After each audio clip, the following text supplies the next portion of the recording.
Hello, welcome to the channel.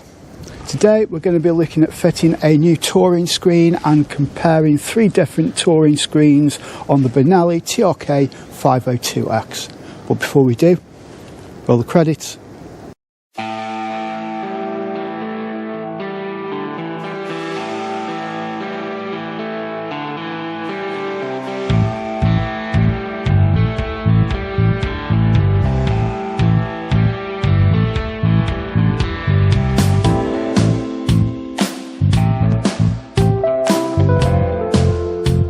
Okay, so at the moment on my TRK I do have a touring screen fitted on.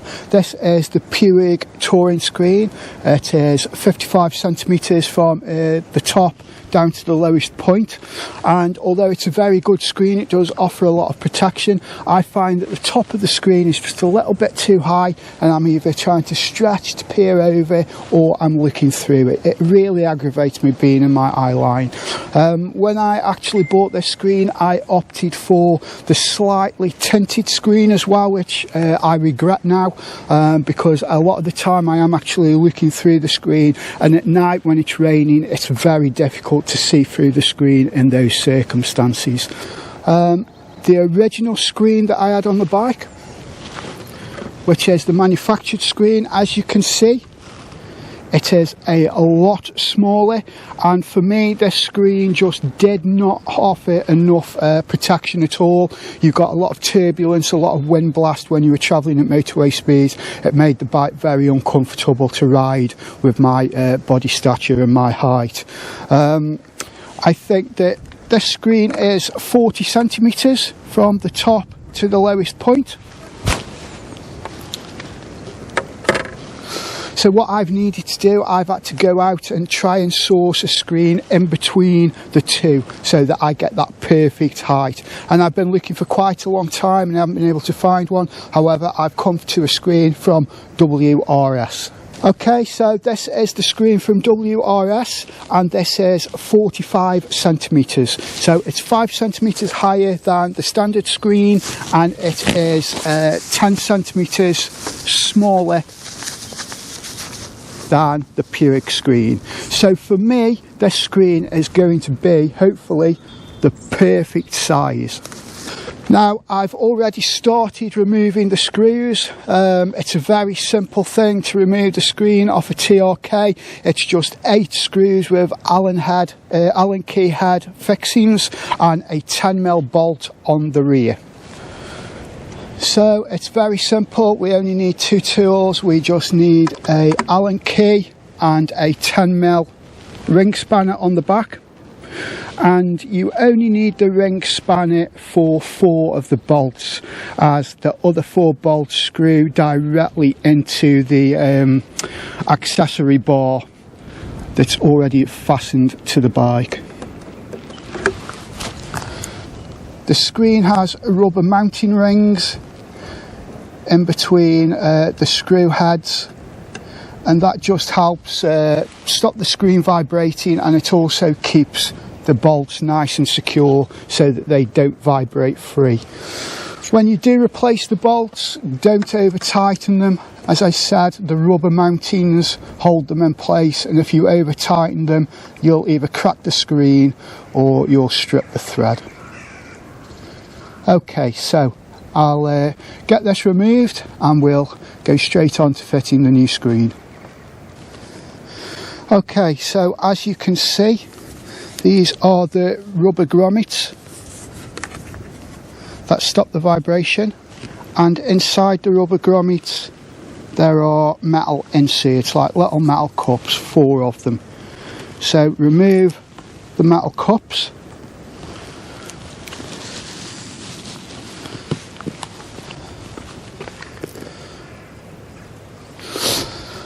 And remember that the metal cups fit on the outside of the screen, not the inside. And then we have the rubber grommets. What you will need to do is carefully get a screwdriver and just prise out the metal grommets. I don't know whether you can actually do it without the screwdriver. No, you'll need a screwdriver. So I will go and do that now, and we'll get the rubber grommets out and fit them into the new screen. Okay, so that is the rubber grommets back into the new screen, along with the metal cup washers, and then all we do is we line the new screen up,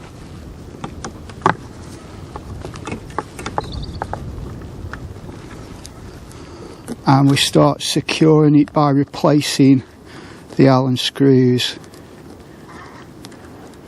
back in. At this point, don't tighten any of them up, just leave them nice and loose, because as everything with these screens, there is a little bit of flex in the glass, and this has also been in the garage overnight, so it's a little bit cold at the moment, so there's not much flex in it. But I have to say it is a pretty good fit. So 10 out of 10 there. Yeah, I'm very happy with that fit straight out of the box. The holes have lined up really well.